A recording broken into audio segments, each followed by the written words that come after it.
Muy buenas noches. ¿Qué tal? Son las 19 horas con 1 minuto y estamos en el Palacio Nacional de México, en la Ciudad de México. Vamos a iniciar la conferencia de prensa diaria sobre COVID-19, la pandemia causada por el coronavirus SARS-CoV-2. Hoy vamos a tener informes de seguimiento a la epidemia que presentará el doctor Ricardo Cortés, director general de Promoción de la Salud, y desde luego también el avance de la vacunación. Estamos ya por terminarnos el paquete de vacunas que llegó la semana pasada, esta semana de hecho, el 12 de enero. Ahorita lo comentamos. Y abrimos a preguntas y respuestas para cualquier inquietud que haya en las últimas horas. Le pido al doctor Cortés si es tan amable de presentar el primer segmento. Con gusto. Muy buenas noches, tengan todas y todos aquí en Palacio Nacional y desde donde nos sigan en sus casas. Hoy tenemos una epidemia activa que representa el 6% de la epidemia total, con un total de 111.884 personas que tienen al momento su infección activa. Este número, como lo hemos reportado y notificado en múltiples ocasiones y en los últimos, sobre todo días, ha ido incrementándose, dado este incremento que se observa en la curva epidémica desde la semana 39-40, que actualmente, con respecto a la semana anterior, de la 52 a la 53, existe un incremento del 12% en el número de casos estimados, regresando a los niveles que teníamos en la semana 50-51, dado que cuando termina el año, siempre, para cualquier enfermedad, siempre hay un descenso en el número de personas que acuden a los servicios de salud por el tiempo del que estamos hablando, las vacaciones, Navidad, Año Nuevo. Eso siempre hace que haya un decremento en el número de personas que recurren a los servicios de salud.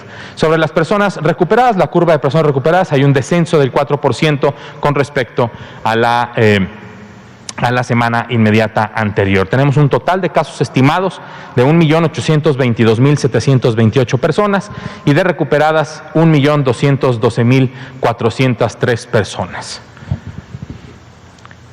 Sobre la curva de positividad, se cierra esta semana, la semana 53, que hoy concluye con un 45% y un incremento al final de la semana ya se cierra en 2 puntos porcentuales con respecto a la semana 52. Hasta el momento, un total de 4.100.111 personas han tenido un contacto con el Sistema Nacional de Vigilancia Epidemiológica para ser notificadas y estudiadas con un estudio epidemiológico de caso y en su gran mayoría una toma de muestra para buscar el virus SARS-CoV-2. De todas estas personas, de estas 4.1 millones de personas, un total de 2.050.653 han resultado con una prueba negativa al virus SARS-CoV-2. Eso quiere decir que tienen algún otro agente infeccioso que les ha ocasionado su cuadro respiratorio por el cual acudieron a los servicios de salud. Y tenemos un total de 1.630.258 personas que han resultado con una prueba positiva al virus SARS-CoV-2. La letalidad también cierra con un incremento de 2 puntos porcentuales con respecto a la semana inmediata anterior y tenemos actualmente un 8% de letalidad. Al momento de este reporte tenemos un total de 140.241 personas que perdieron la vida y que se les documentó con una prueba positiva al virus SARS-CoV-2 o con una dictaminación de parte de los comités dictaminadores que a esto se dedican. Un total de 140.000 personas que han fallecido y lamentamos cada una de esas defunciones y expresamos nuestro más sentido pésame a todas y ellas, a todas las familias que han sufrido una pérdida por este virus en esta epidemia. La ocupación hospitalaria, un indicador que nos ha dado mucha información y que es uno de los indicadores del semáforo de riesgo epidémico. Actualmente tenemos una ocupación nacional de camas disponibles para atención de Irak, que no requiere infección respiratoria aguda grave, que no requiere de cuidados críticos, una ocupación del 59%. Hay que prestar atención en estas 6 entidades federativas, estos 6 estados de la República que tienen más del 70% de ocupación. Si usted vive en Ciudad de México, Estado de México, Guanajuato, Hidalgo, Nuevo León o Puebla, su estado tiene más del 70% de sus camas destinadas a infección respiratoria aguda grave ocupadas. Más del 70%. 11 entidades están entre el 50 y el 69% y 15 de estados de nuestra República tienen menos del 50% de ocupación en estas camas generales. La ocupación nacional que dije del 59% con respecto a las 33.877 camas, lo cual representa que hay 19.992 camas ocupadas y 13.885 disponibles, distribuidas en todo el país. Esto quiere decir que en las de más de 70% de ocupación, evidentemente hay muchas menos camas disponibles que en los que tienen menos del 50%. Sobre las camas que cuentan con un respirador mecánico para los casos más graves, los casos de infección respiratoria aguda grave que requieren de cuidados críticos, tienen 3 entidades federativas con más del 70%. La Ciudad de México está en 87%, el 87% de sus ventiladores, sus respiradores mecánicos están ocupados, al igual que el Estado de México con el 79% y Nuevo León con 73%. 5 entidades federativas están con una ocupación entre el 50 y el 69% y 24 estados tienen menos del 50% de su ocupación. A nivel nacional tenemos una ocupación del 52% de las 10.585 camas con un respirador mecánico disponibles, lo cual significa que hay 5.499 personas que ahorita en este momento están ocupando una cama y un respirador mecánico por infección respiratoria aguda grave que requiere de cuidados críticos. Muchas gracias. Gracias, doctor Ricardo Cortés. Las vacunas, vamos a comentar lo que se hizo hoy en vacunación contra COVID-19. Arrancamos como lo hemos hecho estos días, recordando que estamos en la fase de expansión de la etapa 1. La etapa 1 es la vacunación del personal de salud, el personal de salud de primera línea, quienes atienden directamente a personas que tienen COVID-19. La razón es obvia, pero la enfatizamos, es el grupo de personas que están en mayor contacto con el virus SARS-CoV-2 causante de COVID-19. Y lo estamos haciendo en una forma simultánea en las 32 entidades federativas. Recordar que las 32 entidades federativas tienen el mismo nivel de prioridad y nos interesa estar vacunando en todos lados. Esta semana llegó un paquete el pasado 12 de enero.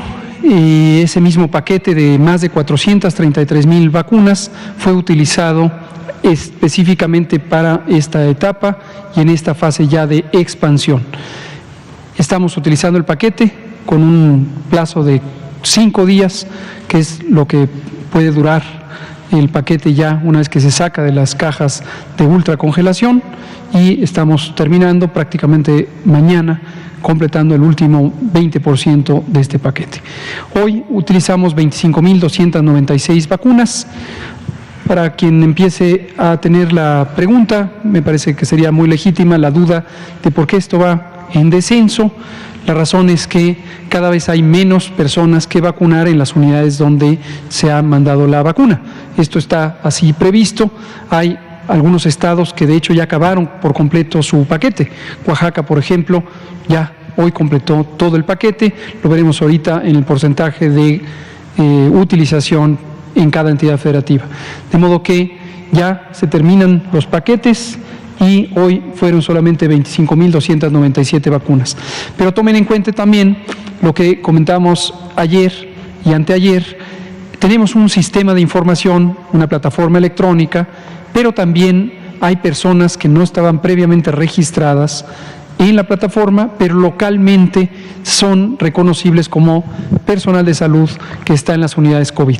Localmente se puede tomar decisiones, las personas directoras de los hospitales y las brigadas Correcaminos, estas unidades operativas de 12 personas coordinadas por los servidores de la Nación, conjuntamente con los directores de los hospitales y los coordinadores estatales, pueden tomar la decisión de incorporar a la vacunación a aquellas personas que en la comunidad del hospital o de la unidad de salud se reconoce que están en las unidades COVID. Y entonces se incorporan, son registradas en un formato específico de papel que fue diseñado para este propósito, solamente mientras se empiezan a cargar a la plataforma. Al final todas y todos los que hayan sido vacunados quedan registrados en la plataforma y además hay una acta de hechos que es parte del expediente documental de por qué se vacunó a cada persona y en dónde. En los siguientes días se va incorporando la información. Por ejemplo, notarán aquí el día de ayer en la conferencia de prensa comentábamos que llevábamos un poco más de 52,000 vacunas, 52,015, pero hoy vemos que se completaron 80,022. A las 4 de la tarde se hizo el corte de información, pero las unidades de vacunación continuaron activas hasta la noche y de las 4 de la tarde a las 9 de la noche completaron 30,000 vacunas más. Por eso hoy aparece con 80,000. Igual va a pasar con este número, mañana lo veremos un poco más grande. La siguiente, por favor. Y aquí se ve el progreso acumulado, el punto de inflexión. Todo este es el segmento del 24 de diciembre al 12 de enero. Fue la calibración del operativo y a partir de ahí arrancamos ya en una fase expansiva. Hasta el momento 463,246 dosis han sido aplicadas. La siguiente. Aquí lo que podemos ver es cómo se distribuye entre primera dosis y segunda dosis. Esto que dice medio esquema es la primera dosis de este esquema de 2 dosis. La segunda dosis se pone 21 días después, de modo que 2,221 personas ya se habían vacunado en diciembre y ahora han pasado 21 días y se les está poniendo la segunda dosis. Ya quedaron completamente cubiertas, ya van a tener en un periodo promedio de 15 a 21 días la máxima eficacia de protección que confiere esta vacuna, que es superior al 90%. La siguiente, por favor. Y aquí, lo que les decía, están los porcentajes estatales. Hay varias entidades: Baja California Sur, Colima, Estado de México, Guerrero, Guanajuato, Hidalgo, Oaxaca, Quintana Roo, Sinaloa y Yucatán. 100%. Se acabó la vacuna de esta semana. No quiere decir que se acabó de vacunar a todo el personal de salud. Ojo, si usted vive en estas entidades federativas y es personal de salud COVID y aún no le han vacunado, no sienta que ya no se va a vacunar. El próximo martes llega el siguiente paquete, más de 433,000 dosis, y será enviado también para continuar hasta completar la vacunación de todo el personal de salud de la primera línea de trabajo. La siguiente. Y aquí está la utilización de paquetes, estos paquetes ya completamente utilizados, y este que es el activo de esta semana, 439,725 dosis. 39,000, dije 33,000, son 439,725, usado al 81%, nos queda 19%, que será el esquema de trabajo de mañana. La siguiente. Y finalmente el informe diario también de eventos supuestamente asociados o atribuibles a vacunación e inmunización, los famosos ESAVIs. Familiarícense con esta palabra porque la vamos a estar dando vigilancia. ESAVI, evento supuestamente atribuible a vacunación e inmunización. Esto quiere decir aquellas formas de reaccionar de las personas cuando reciben vacunas. Esto es algo esperable con las vacunas y con varios otros productos farmacéuticos, y son situaciones que deben ser vigiladas y observadas. En su enorme mayoría, 97%, son leves: fiebre, dolor en el sitio de inyección, enrojecimiento del sitio de inyección, quizá mareo, quizá náusea, que se quitan de manera espontánea, son parte de la respuesta inicial a la vacunación.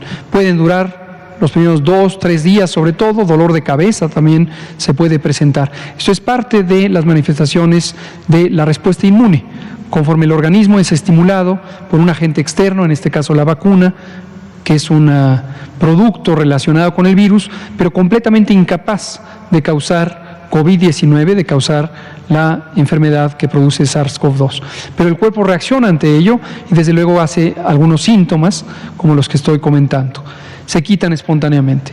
Pero desde luego también puede haber reacciones en alguna proporción minoritaria, que es este 3%, que merezcan mayor interés y son consideradas médicamente como ESAVI graves, eventos supuestamente atribuibles a vacunación e inmunización graves. Hasta el momento tenemos a este conjunto de 24 personas en condición de enfermedad grave, evento grave, de las 753 en total que han sido registradas, y esto representa 0.16% por las dosis aplicadas.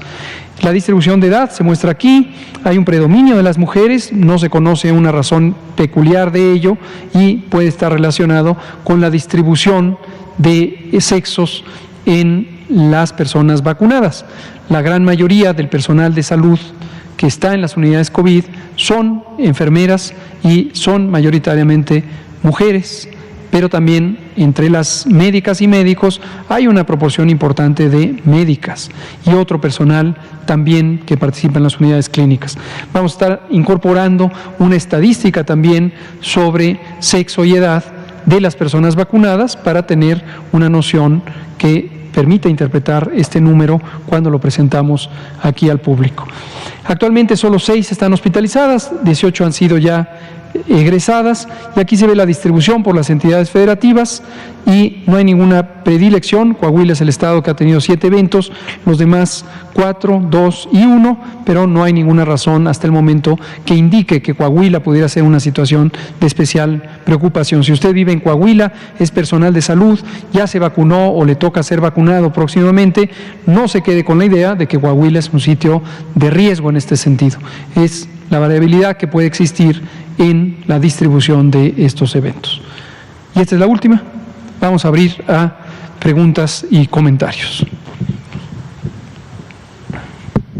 ¿Quién quiere empezar? Arturo Contreras, Pie de Página. Buenas noches, Carlos. Hola, buenas noches, Arturo Contreras de Pie de Página. Aprovechando que hay tiempo, varias preguntas. La primera, esta semana se aprobó el reglamento para el uso medicinal de la marihuana. Entonces, dice que todas las personas que vendan productos, fármacos o medicamentos derivados de la cannabis necesitan tener un permiso y una serie de código de barras digital tramitado ante la COFEPRIS, ¿no? Entonces, muchas personas, en estos 3 años de cuando se aprobó el uso médico de la marihuana en México para acá, se empezó a abrir un mercado negro de productos de CBD, ¿no? Entonces hay muchísimas familias que dependen de estos ingresos, que muchas veces usan esquemas piramidales, ¿no? O de multinivel para su distribución, como los toppers, y están preocupados porque no saben si van a tener que conseguir una licencia para seguir vendiendo sus productos, ¿no? O si qué va a pasar con ellos. Y también los familiares preguntan que si estos medicamentos, hay 2 en especial, que si se van a contemplar eventualmente en el cuadro del IMSS, ¿no? O del ISSSTE, para que sean medicamentos que vengan con la seguridad social. Eso es una de las primeras dudas, ¿no? Y sobre la vacunación, últimamente hemos hecho recorridos tanto en funerarias como a través de personas que manejan ambulancias, ¿no? Y muchas de las personas que hacen esto, que operan, y de los paramédicos que están ahí, están preocupados porque no saben cuándo vayan a recibir las vacunas, sobre todo porque gran cantidad de las personas, de las ambulancias que dan servicio en la Ciudad de México son parte de privados, ¿no? Entonces, creo que esta duda también la tienen dentistas privados y personal médico de hospitales privados también. Entonces, bueno, esas 2. Gracias, Arturo. Sobre cannabis y la aprobación del reglamento, vamos a decir solo un par de cosas. y vamos a traer a nuestro grupo especializado en el campo, particularmente el titular de la Comisión Nacional contra las Adicciones, el doctor Gadi Sabiki Sirot, quien es una persona muy conocedora de esto, no solamente por ser ahora el Comisionado Nacional contra las Adicciones, sino porque es posiblemente uno de los expertos en México que más sabe del tema.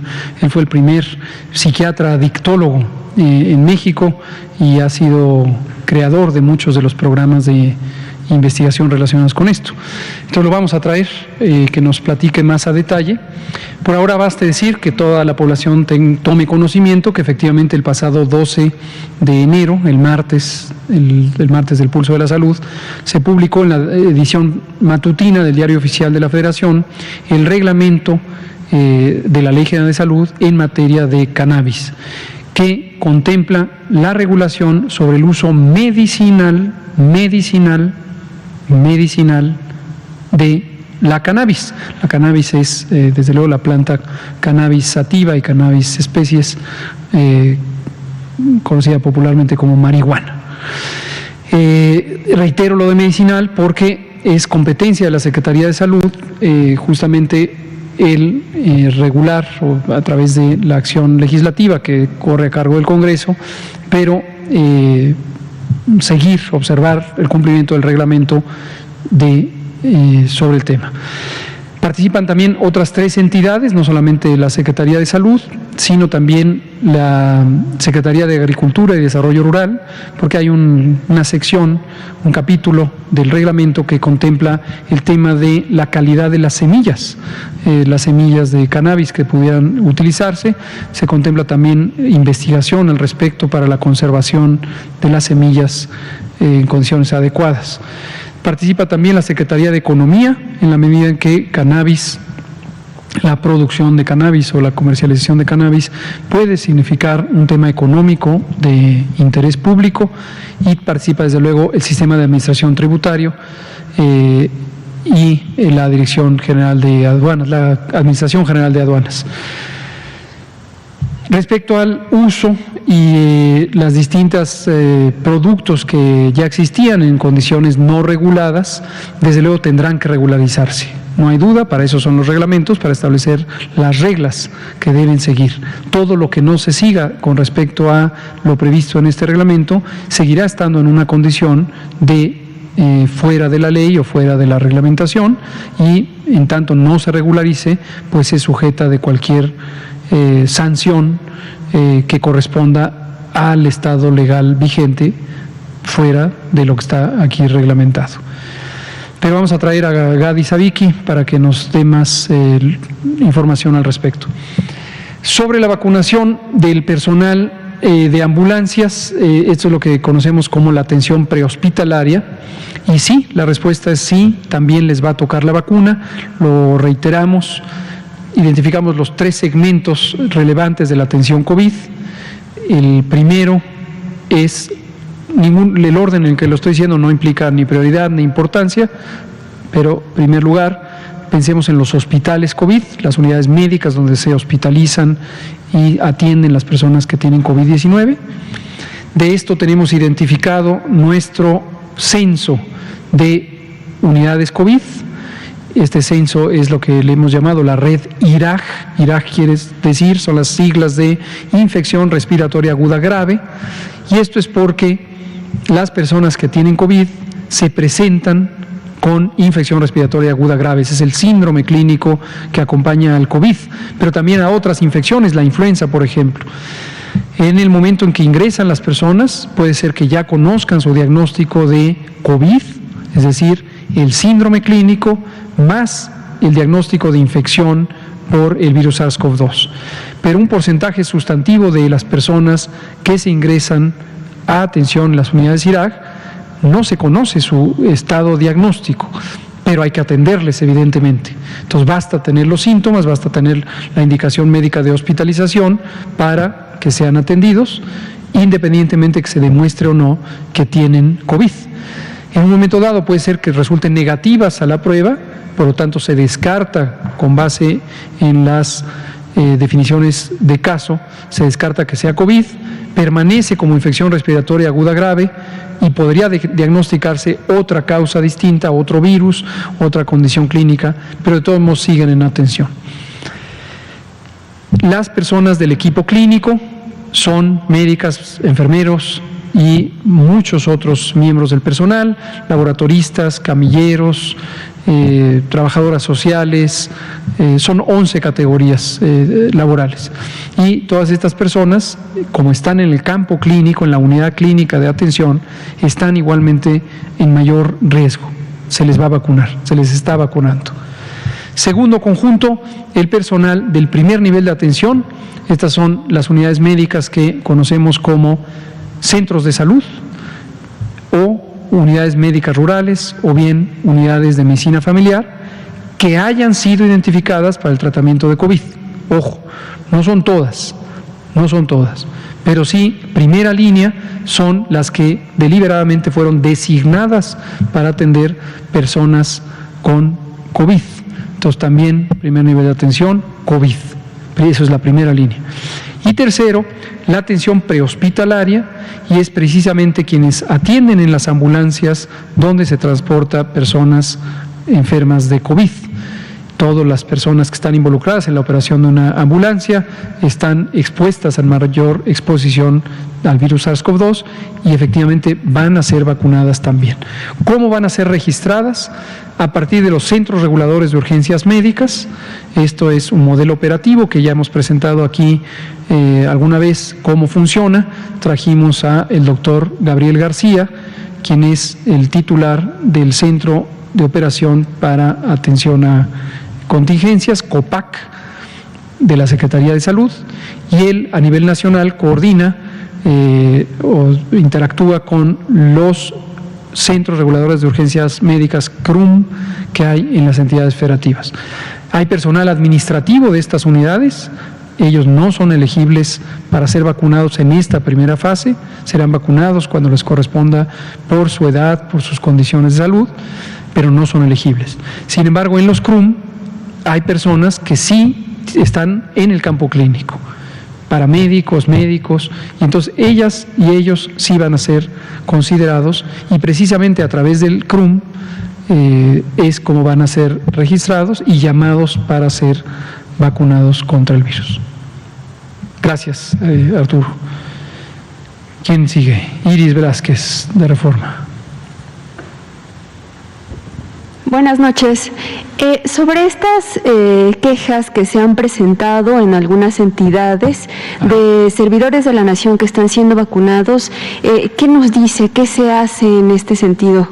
¿Qué quejas? No más, pero... Sí, medios locales han documentado cómo se está vacunando contra COVID-19 a servidores de la Nación. Que lo denuncien. Quien quiera que vea esto, que lo denuncie. Muy importante. ¿Cómo se procede? Pues a partir de una denuncia. Pues directas no. Si ustedes, esto es importantísimo, vuelvo a referirme a la utilidad social de la prensa responsable. Si alguien de la prensa responsable identifica un hecho que es reprobable en términos de la conducta social porque afecta los intereses colectivos o los intereses de otra persona, ayúdenos a denunciar de manera estructurada, formal, clara, identificable. Lo otro, sacar una foto, sacar un pie de página, decir está ocurriendo un problema, pero no ayudar a documentarlo, pues es prácticamente lo equivalente a un chisme. No se puede, evidentemente, sancionar o perseguir una conducta con base en un chisme, ¿no? Sería un poco descabellado y sería muy desgastante, sobre todo que aparecen muchos chismes en algunos de los periódicos. Entonces ayúdenos, si quieren ayudar, pues se los agradecemos, pero háganlo realmente con una manera que nos ayude. Se los digo de una vez, se los digo con todo respeto, los chismes no ayudan. Si tienen una denuncia, ayúdenos a presentarla y que podamos identificar con claridad de quién se trata. En donde ocurra, Y reiteramos, no es aceptable Quien quiera que cometa estos actos de saltarse la fila, de inscribirse para vacunar, de facilitar que alguien se vacune cuando no le toca, está cometiendo una arbitrariedad contraria a el plan científico de vacunación contra COVID en México. La razón que sea. Entonces, llamamos una vez más a quien esté en esta condición que se abstenga de hacerlo. Y a ustedes, como miembros de la prensa, si quieren ayudar, si lo que quieren es ayudar, ayuden a denunciarlo. Si no es esa su intención y quieren pues simplemente presentar el caso como un chisme a ver quién se entera, pues no nos están ayudando demasiado, no tanto a nosotros en el gobierno, sino a este país. Pero ayúdenos. ¿De acuerdo, Iris de Reforma? Gracias. Por favor, Carlos Avaroa de 1+1. Sí. Hola, doctor. Buenas noches, doctor Gatell. Buenas noches, doctor Cortés. Una pregunta. Hemos visto la evolución del semáforo. Originalmente eran 3 estados que estaban en rojo, evolucionaron 2 más, que son 5. La sorpresa ayer son 10. O sea, son bastantes estados. O sea, quiere decir que hay dificultades en cada uno de estos estados. Yo quería pedirle su opinión al respecto de estados, por ejemplo, como Querétaro, que tenían ya mucho avance y tuvieron que retroceder. ¿Cuál es su opinión al respecto, doctor? Con mucho gusto. Vamos a pedirle a nuestro semaforista que nos comente al respecto. Muchas gracias. Todos, en realidad, todo el país está ahorita en una época en la que sabíamos que iba a incrementar la actividad viral en general.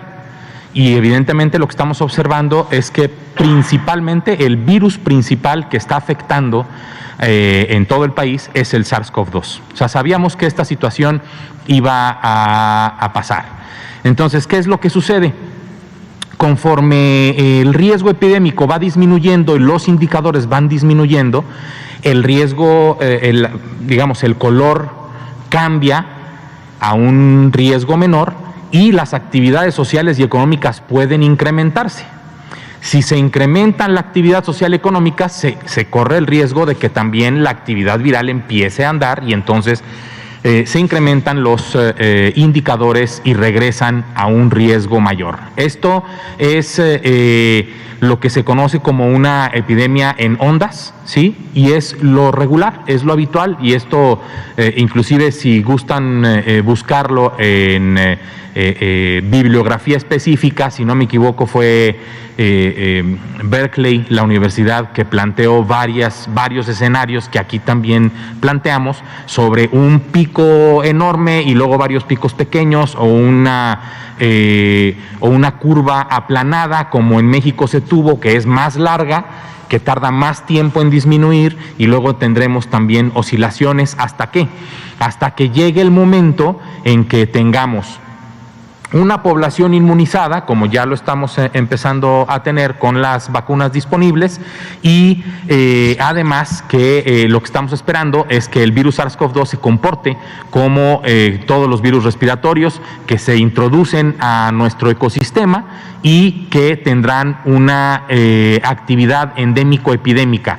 O sea, va a existir siempre el virus SARS-CoV-2, va a tener menos actividad durante primavera-verano y una actividad mayor en otoño e invierno.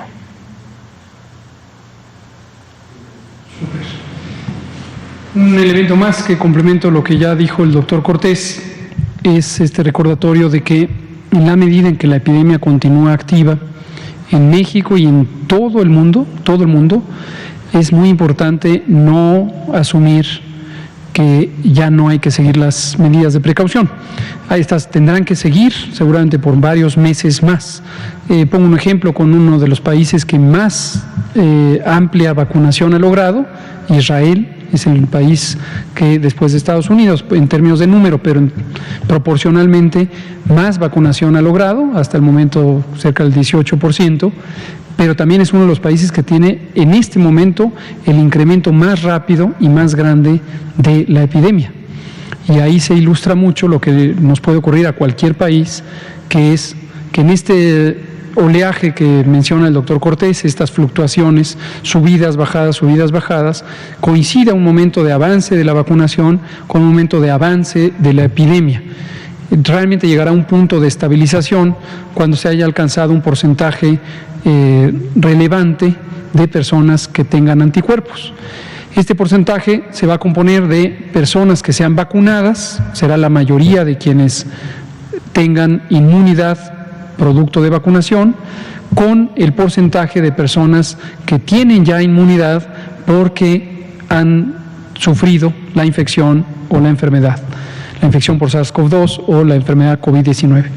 Recordarán que desde octubre del año pasado, desde agosto del año pasado, arrancó el proceso de colección de información para la Encuesta Nacional de Salud y Nutrición. Aquí vino el doctor Juan Rivera Domarco a finales de diciembre a comentar los resultados preliminares y se indicó que 25% promedio de la población mexicana, es decir, la cuarta parte de la población mexicana en promedio, tenía anticuerpos contra el virus SARS-CoV-2. Para personas que fueron evaluadas, el momento en que se les tomó la sangre, entre agosto y octubre. Seguramente para los contagios que siguieron ocurriendo a partir de octubre, cuando empezó a aumentar la tendencia de ocurrencia de casos, creció este porcentaje y esta semana se puso al acceso público ya el informe final de la Encuesta Nacional de Salud y Nutrición y se menciona este 25%. Esto posiblemente aumentó un poco más después en octubre, noviembre y diciembre. Entonces 25% por infección natural y el restante se irá aumentando de acuerdo conforme aumente la vacunación, ¿no? Y aquí respecto a la pregunta de Iris, complementando lo que les decía hace un ratito y lo que habla de los servidores de la nación, también se lo comento porque es de interés para el público, pero también para ustedes como periodistas que están buscando elementos específicos. Los servidores de la nación forman parte de las brigadas Correcaminos, son de hecho quienes coordinan las brigadas Correcaminos y está indicado en el plan de vacunación que los miembros de la brigada también sean vacunados. Entonces, también para que ustedes no se sorprendan, quizá por falta de información, con mucho gusto se las proporcionamos. Las personas servidoras de la nación son parte de la brigada Correcaminos y está considerado que sean vacunadas. Entonces, no es una anomalía, no es un abuso, es parte de lo que está planeado. Pero sigue vigente lo otro. Si ven a alguien que no corresponde con esto, avisen. Si ven a alguien que ustedes creen que arbitrariamente se está vacunando, avísenos y con mucho gusto intervendremos. Hay que denunciar los abusos siempre. Pues muchas gracias, Arturo Contreras. Adelante, segunda ronda. Tenemos tiempo. Aprovechando que hay tiempo, sobre la actualización de cepas que han llegado a México, ¿no? Hay preocupación tanto por la cepa que se registró en Reino Unido como la de Sudáfrica y otra en Brasil. Entonces nos comentan que es un monitoreo que hace constantemente. No sé si hayan registrado como algún caso o algo relevante al respecto. Y sobre hace 3 días se notificó que había otro conglomerado de migrantes que pretendían dirigirse hacia México. Entonces, ¿cuáles son los controles de salud que se van a aplicar en estos lugares? Gracias por mencionar esto, Arturo. Sobre las distintas variantes o cepas de SARS-CoV-2, recordar que en México tenemos un sistema de vigilancia basado en laboratorio, muy sólido, muy amplio, muy antiguo. México forma parte del Sistema Global de Vigilancia de Virus Respiratorios, desde que este era el Sistema Global de Vigilancia de Influenza, y México participa en él desde 1954, a través de nuestro INDRE, nuestro Laboratorio Nacional de Referencia, que antes no se llamaba INDRE, antes era el Instituto de ICET, Instituto de Salud, Ebriedad y Enfermedades Tropicales. Se transformó en INDRE en 1995 y desde entonces es el Laboratorio Nacional de Referencia de México. El INDRE trabaja junto con 31 laboratorios estatales de salud pública que son parte de la Red Nacional de Laboratorios de Salud Pública y existen distintos protocolos técnicos por los que en los laboratorios estatales se puede hacer parte de los análisis diagnósticos, y algunas de las fases finales, cuando se trata de estudios más especializados, se transfieren los elementos, las muestras biológicas a el INDRE, y el INDRE sigue ciertos protocolos estandarizados. Por cierto, el INDRE ha recibido múltiples reconocimientos y premios por esta actividad y múltiples certificaciones y acreditaciones de la OMS, de los Centros de Control de Enfermedades, para mantenerse al día con esta actividad. También el INDRE sufrió un profundo proceso de estandarización de la calidad, y esto ocurrió entre los años 2008 a 2012, y también recibió acreditaciones por esto, certificaciones, algunas del sistema ISO y otras certificaciones. Un laboratorio verdaderamente bueno. Ahora que lo digo y que hay tiempo, aprovecho para agradecer a todas nuestras compañeras y compañeros del INDRE y de la Red Nacional de Laboratorios de Salud Pública. Irma López Martínez, la maestra Irma López Martínez es la directora de diagnóstico, Lucía Hernández Rivas es la directora de servicios auxiliares y calidad, y entre las dos hacen un trabajo espléndido, coordinando un equipo humano muy talentoso. Ellas trabajan directamente con el doctor Alomía, que como director general de epidemiología también es jefe del INDRE. Regresando a las cepas, entonces esta vigilancia lo que nos permite es detectar oportunamente, informarnos a nosotros mismos al interior del país y también informar al resto del mundo en estas redes de diagnóstico, poder comparar cepas, por ejemplo, o variantes. Como comentábamos hace unos días, tuvimos ya un caso registrado, el paciente inglés, este individuo de nacionalidad británica, que viajó desde Holanda hacia México y venía asintomático, pero ya estando en México desarrolló síntomas y desafortunadamente presentó enfermedad COVID grave. Está actualmente hospitalizado en Tamaulipas, sigue hospitalizado, y esperemos que se recupere y ojalá salga con bien. Siendo un solo caso aislado y con base en los antecedentes de estas cepas, no se ha demostrado que exista relación entre la naturaleza de esta variante. Esto es una variante que apareció o fue documentada en septiembre en el Reino Unido, informada al mundo por el gobierno del Reino Unido en diciembre, a fines de diciembre, pero no se ha documentado que esta variante se asocie con mayor virulencia, mayor capacidad de causar daño. De las otras cepas que se han documentado muchísimas variantes, decenas, centenas de hecho de variantes, pero algunas de mayor notoriedad han sido estas recientes, también una de Sudáfrica y la que usted menciona de Brasil. En México no se ha documentado todavía esas otras en personas, pero es cosa de tiempo, irán apareciendo.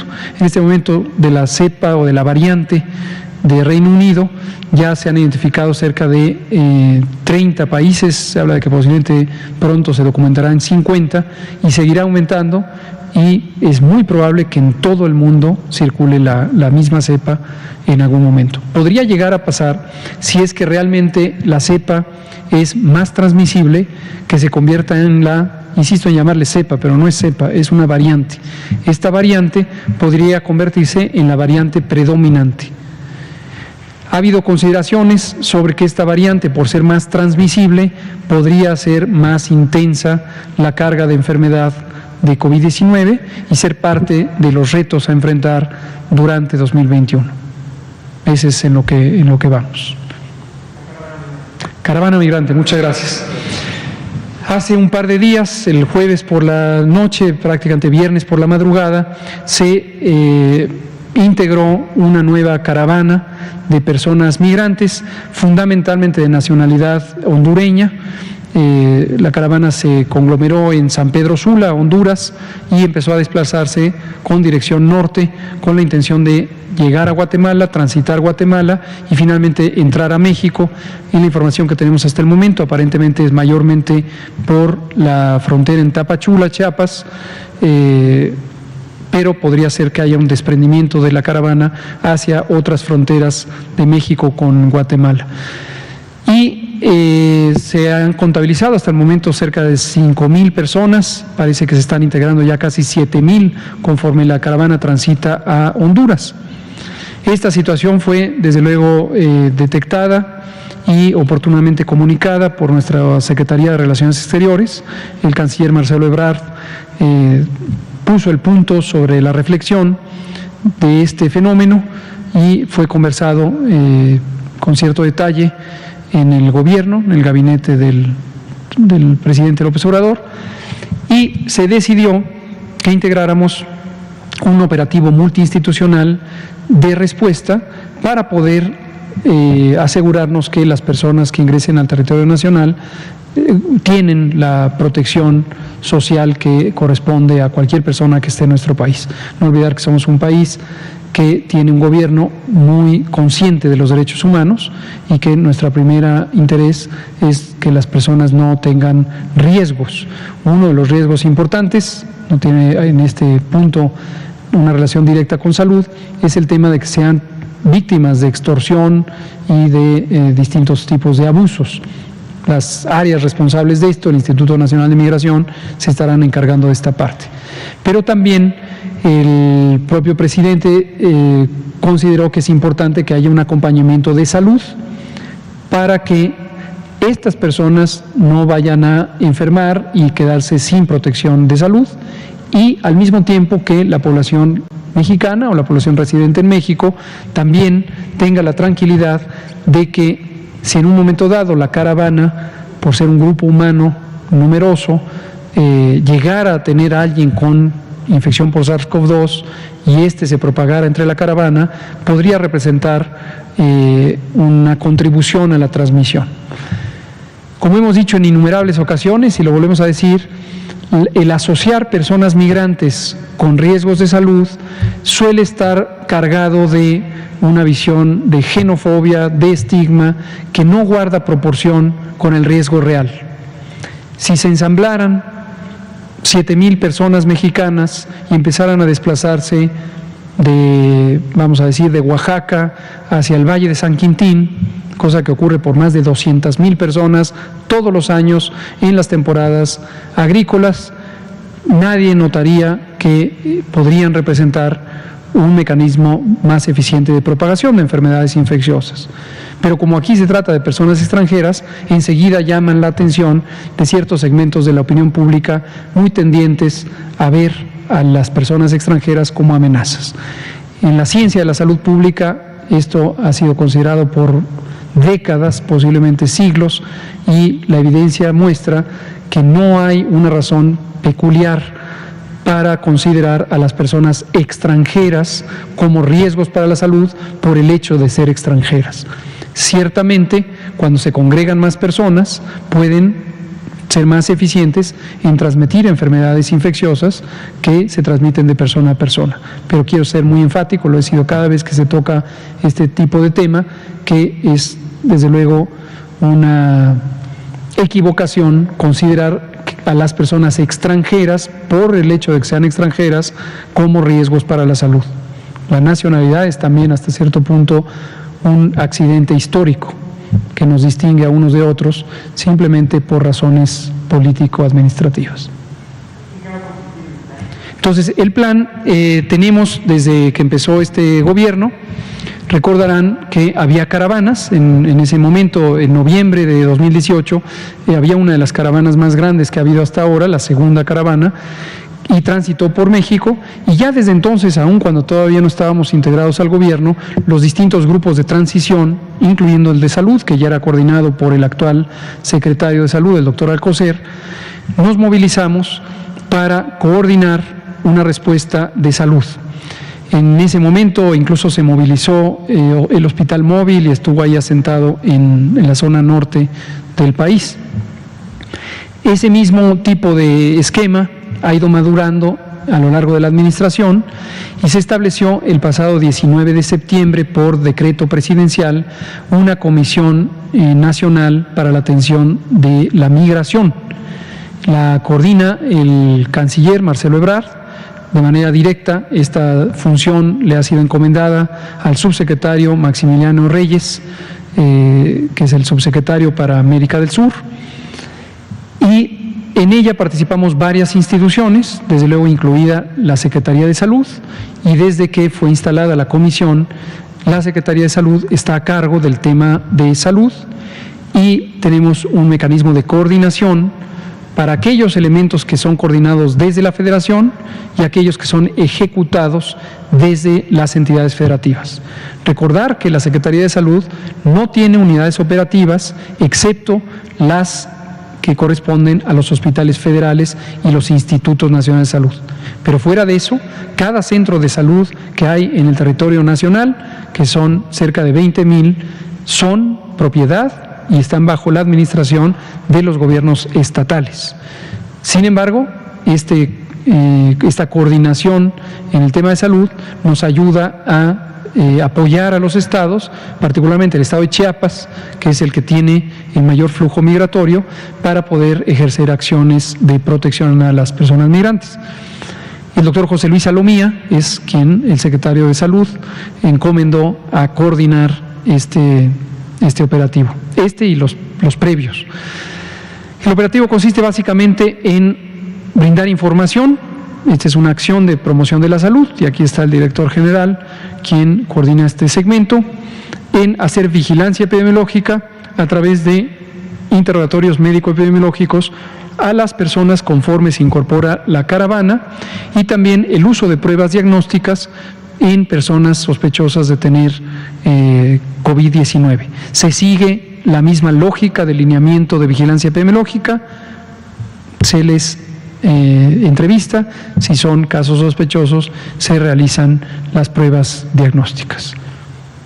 Y se les brinda también información para que puedan tener comunicación en caso de que sea necesario a través del sistema de las estaciones migratorias y el trabajo que hace el Instituto Nacional de Migración a cargo del licenciado Francisco Garduño. Pero seguiremos de cerca el tránsito de esta caravana. Desconocemos los otros elementos, si en un momento dado pudieran desmotivar a que continúe la caravana en el tránsito por Guatemala o en el tránsito por México, pero nosotros estamos listos. Se estima que la caravana podría arribar a México el próximo lunes 18 de enero en caso de que continúe su tránsito por Guatemala. Muchas gracias, Arturo. Pues muy bien, si no hay otra consideración, aquí terminamos. Hoy es sábado 16 de enero. Llevamos 81% de la vacunación del paquete más reciente y estaremos recibiendo el nuevo paquete el próximo martes. Ese mismo martes se desplazará a las unidades operativas en los estados de la República. Este operativo de logística estará a cargo de el Ejército. Agradecemos, como siempre, a la Secretaría de la Defensa Nacional su apoyo en esta y muchas otras actividades. Y a las 8 de la mañana del miércoles se estará iniciando el uso de estos paquetes, y el esquema seguirá siendo para la semana siguiente muy parecido a este. En 5 o 6 días se agotará el paquete hasta completar a el personal de salud de primera línea. Muchas gracias. Buenas noches. La vacuna contra la COVID-19 ya está en México y durante los próximos meses llegarán millones de dosis más. La vacunación es universal y gratuita, empezando con el personal médico. Es momento de esperanza y tu ayuda es muy importante para enfrentar al coronavirus. Mientras te toca vacunarte, quédate en casa. Mantén limpias tus manos y guarda sana distancia. Recuerda, si te cuidas tú, nos cuidamos todos.